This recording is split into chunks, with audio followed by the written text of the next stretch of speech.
Hi, I'm Miss Haley with the Huntsville-Madison County Public Library, and today I'm going to show you guys how to make some fun decorative clips. These clips can be used in a couple different ways. You can use them as backpack clips, which was originally what I was going to do in this video, but in where I'm at anyway, school is not in session, so or you can use them as magnets, which is what we are going to be doing today. You can attach magnets to the back and they can be used to hold like pictures and stuff. You can also just not attach anything to them, clip them on your backpack, or you can string up some string or twine or yarn in your room and use them to hang pictures on that. And that's what a lot of people do with them. You just need to make sure you string that string tight enough that when you clip on a bunch of these, it's not going to droop, because that can be a problem when you do that. So what you're going to need for this activity is a hot glue gun. I'm using, as always, my low temperature hot glue gun and some spare glue sticks because I'm looking a little low there. You're going to need some, if you want to make it into a magnet, you're going to need some magnets to attach to the back. This is like this big long strip of magnet, sticker magnets. I find that this is not a very strong magnet, so it doesn't really hold much up other than like a piece of paper. And I'm not really a fan of this product, but it's what I have. You can also just use any old type of magnet that you have, or you can find in the craft store. You can find a lot of different options in the craft store. You are also going to need some clothespins. You can pretty much use any size. It kind of depends though on what size chipboard piece you're going to be attaching. So you also need some chipboard pieces. These, I think I got these at Hobby Lobby. I don't remember. But in the craft section, you can usually find over kind of near the woodworking area, maybe you can find in scrapbooks. These are sometimes used in scrapbooking. You can find these chipboard pieces, and these are just wooden, very thin wood, like laser cutout things. So these are owls that are super cute. I'm not going to be using these today because I've made some. So I have some samples to show you that are owls and what that looks like. And I'm going to do something different today. That way you get to see lots of things. And you can also get them in all different shapes. Like I've got some stars and hearts and other shapes. I have letters. And I have like music notes. So I have a music theme there. And you can see where I tested on the back side of mine. Some colors there. And I think I'll be using the music note and the S today. Maybe the star too. I don't know. We might get really blingy with it today. I'm not sure. So you need some chipboard pieces, some just thin wooden decorative pieces, whatever shape catches your fancy and they have at the store. It tends to vary. And then you're going to need, like I said, your clothespins. And just depending on what size you have on your pieces, you can pick your clothespin. So for this, really any old clothespin would work. I could do that and then attach to the side, or I could do this. I think I'm probably going to use the bigger clothespin for this one just to give it a little bit more stability since this is a big piece. But clothespins come in lots of different sizes, and the one here on the back of my owl, as you guys can see, is super tiny. It's just a little itty bitty clothespin, and this is what the owl clippies look like. You guys want to see those little cute owls. This one clips down, so he would chomp down that way. And this guy clips from the side, so he's got it attached to the side. So he kind of clips this way. So just think about your positioning. If you were doing like a photo thing on a string that was horizontal, you obviously wouldn't want this one because he's sideways owl. But you could also hang a string vertically and then you could clip them that way. So it's up to you. You can play with it. There's a lot of fun things you can do with it. And then last of all, you are going to need some Sharpies. You could also use paint for this if you wanted to, but I find Sharpies actually work really, really well. So you're going to need some Sharpies. I'm going to use these 3 colors today. And I don't need that guy. I'm going to set him aside. So to start out with, what you are going to do is you are going to decide kind of what your design is going to be. You need to decide that before you start coloring and before you, certainly before you start attaching anything. So I do know I want my musical note. Or I guess it's not a musical note, is it? That's a treble clef. But anywho, my musical signature note thingy is going to go here. I'm going to have my S for Savannah. I know a Savannah. And a star somewhere, maybe. Maybe a star? I don't know. I don't know what I want to do. I do know I want that S. I like the S right there. The star is kind of in the way. It's kind of too big. I don't think we're going to do the star. Okay, set the star aside. And that's why it's important to decide on your design before you start attaching things, because the clip here is so big that it is kind of getting in the way of attaching that star. I could, I suppose, do it this way. Have my S right here. And then do a star kind of up here. So it's in the back. But I think I just like the S. So we are going to stick with my original plan. And to start out with, you're going to color your pieces. So decide which side is up. In this case, these have a very distinct direction. The treble clef goes this direction, so I wouldn't want to flip them over and do it backwards. And same thing with the S. I think that side's going to be bottom. The S could go either way, but I think the big piece is going to be my bottom. So I'm going to make my S pink. And you're just going to start coloring it with your Sharpie. You can color both sides if you want, but generally speaking, when you're using these clips, you're not going to be seeing that back side, so you don't really have to do that. It will also get all over your fingers when you do that. I'm going to color myself pink today as well, I'm sure. So, like that. I may get the sides of this just because there is kind of an edge. It depends on what you like. If you like the look of the wood, you could just leave that, the wood color. It does kind of complement the pink color I chose, but I am going to go in on the side and get all of the edge. And if you're using Sharpies, especially if you're using paint though, you will 100% get this all over your fingers, so just be ready for that. If you're having trouble getting Sharpie off your fingers, a little bit of hand sanitizer, which Lord knows we are using a lot of right now, can go a long way for that. Sharpies are alcohol based, so that'll get them off of your hands. Or you can just let it fade. Wash your hands a bunch. We are also doing that. It will not last long on your fingers. You're not going to be permanently stained pink. Okay, so there's my S. And one thing to note when you are doing the Sharpies, so this is the color the Sharpie is supposed to be, supposedly. If you see it on paper, it's close. That's close to the color that it is. But of course, if you see it with that, it's significantly darker on the wood. And that is because wood is, it's got a yellow tint to it. So it is going to be a little darker than your color. So just keep that in mind as you're going in. Don't expect the color that your Sharpie is to be the color that it turns out on here. It is going to be a smidge darker. And in part because it's got that yellow undertone underneath it. Also, if you really just are nervous about it, you can test it on the back somewhere where it's not going to be seen. You guys can see I tested a couple green colors before I started on this just to see what was going to be the color I wanted to go for here. So we are going to go in. I'm going to do two-tone on this just because I can.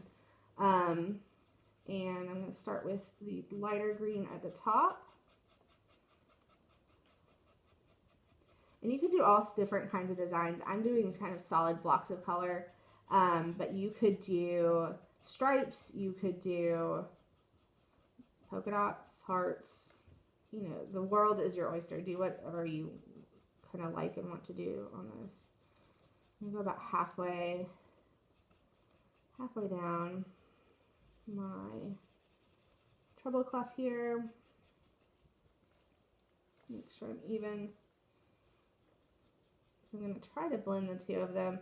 I'm not sure how well blending will actually work on this just because it is wood and it's soaking it up pretty good. I'm going to wait and do my sides until I'm done with the top.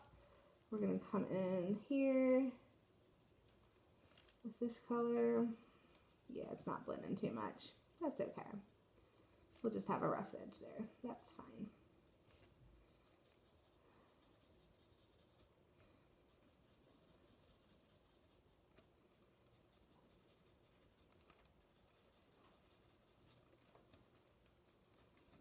But you're going to color your whole piece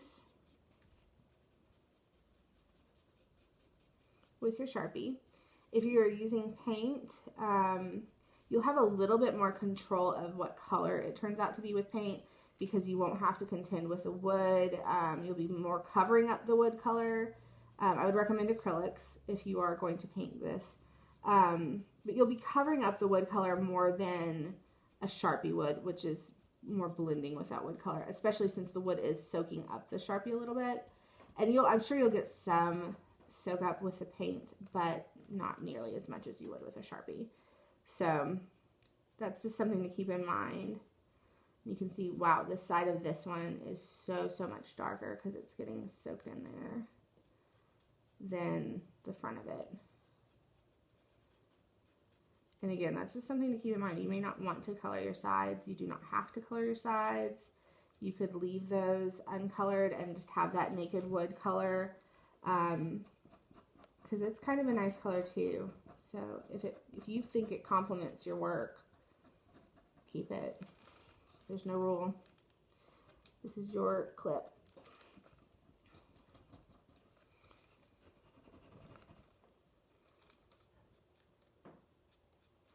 But definitely, if you're going to paint it, I would recommend acrylics. They cover very well. They dry very quickly if you don't goop it on. You certainly don't need to goop it onto this, and I would use a small brush. But you are going to have more of a drying time. With this, pretty much as soon as I'm done coloring it, it will be ready to attach. I don't have to wait for it to dry. So that's a benefit to the Sharpies. But not everybody has Sharpies on hand. Not everybody has paints on hand. You can buy them. At Walmart, I use apple barrel paints, and I get them through the grocery pickup. So that is an option. Same thing with the Sharpies. You can get the color packs there as well.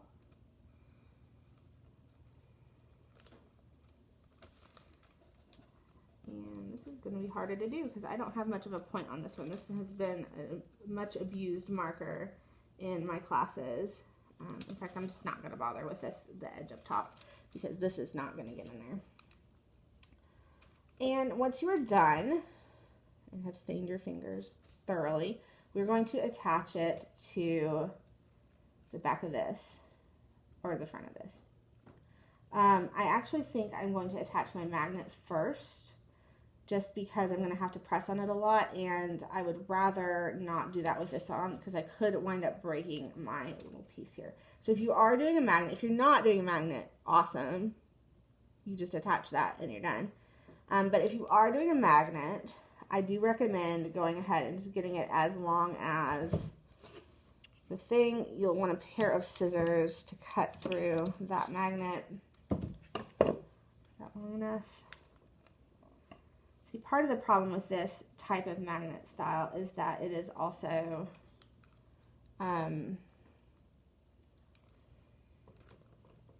curved, so it's in that circle, and so getting it to lay flat can be interesting. Let's see. I want it as wide, I want as much magnet basically as I can get, so I'm going to actually make a little mark here on the back of this to show where I need to cut out.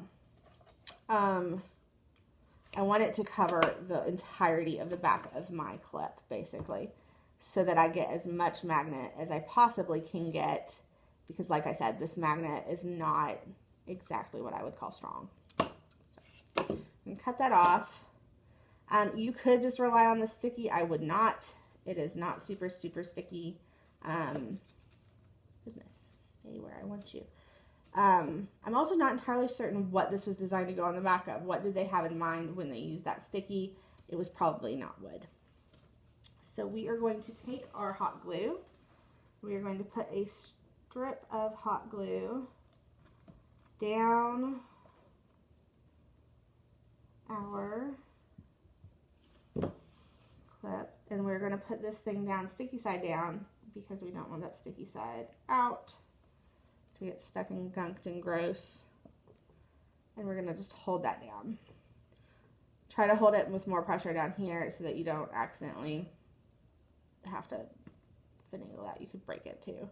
But we're going to press until I feel like that is really solid and glued and the hot glue has dried. Hot glue fortunately does not take a very long time to set. It pretty much as soon as it cools down, it is set. So that is handy. You don't have to wait forever and a day for your project to be ready. So we have a magnet there on the back. We'll see how well that works. I can already tell it's trying to curve away here where the curl of the magnet was. I'm not a fan of that, but we'll see. And now we are going to attach the treble clef to the front of this. I want the treble clef coming down on the line of it right here. So I'm going to actually put my hot glue on here instead of here. This is wider than this, and so if I put it on here, hopefully I will get less to squeeze out. Hopefully I won't be as likely to burn my fingers. Still pretty likely, you guys. I do it every video. Maybe this will be the time. So I'm going to put a hot glue in a stripe all the way down my treble clef. And the goal is just get it positioned on there before you add the hot glue. See where the touch points are. See where it's going to be attaching to the back of your clothespin, and put hot glue on those spots. So you don't get hot glue everywhere. You don't have a lot showing through where you don't have anything setting down depending on the shape that you're using. Just keep that in mind. And you're going to hold it down until the hot glue sets and is cool. So before I attach my S, when you guys are using these clips, the impulse is to grab it at the end. Always grab it at the end of the clip itself.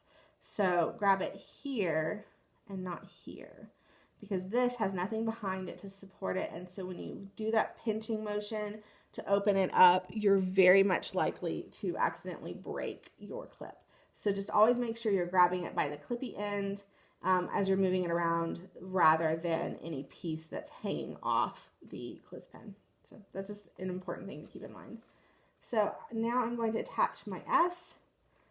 It doesn't have a lot of touch points. It's here, here, and there. So I'm just going to put a couple dots of hot glue. I'm actually going to dot it on the back of this guy. Whoops. Oh no. Don't want to glue you to my table. And I'm going to attach the S. Like that. Squeeze, squeeze, squeeze. And there we go. A clip. And this is a magnet clip, so you can put it on your fridge or any other metal that you want, and you can use it to hang up pictures. If you have a locker eventually, someday, you could use it there. Or you could just abstain from adding the magnet, and then you can just have a fun photo clip that you hang up on something else. But yeah, there is my clip, and I hope you guys have fun with this. These are really fun to make. You have a lot of different options. Here's the owl again, if you want to see the owl. And I hope you have fun. I would love to see what you make. If you make these, I would love to see them. You can email those to me at Murphy, M-U-R-P-H-Y, Murphy at HMCPL.org. Those are our initials for Huntsville-Madison County Public Library. You could also share them with us on our Facebook. Our Facebook is under Huntsville-Madison County Public Library, and we would just love to see what you're up to. Thank you, guys.